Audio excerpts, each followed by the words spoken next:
Arrange marriage का सुख। Easily खाना खा ली।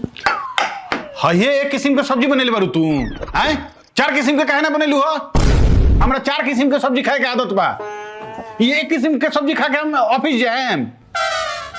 माफ को दी, गलती हो गई, कल से बना दे।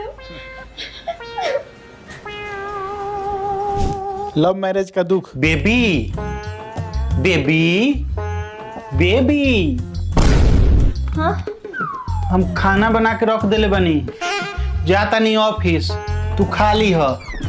सब्जी कितना किस्म को बनाई नहीं है? एक किस्म के ही बना पाई हो, समय ना मिलल हो।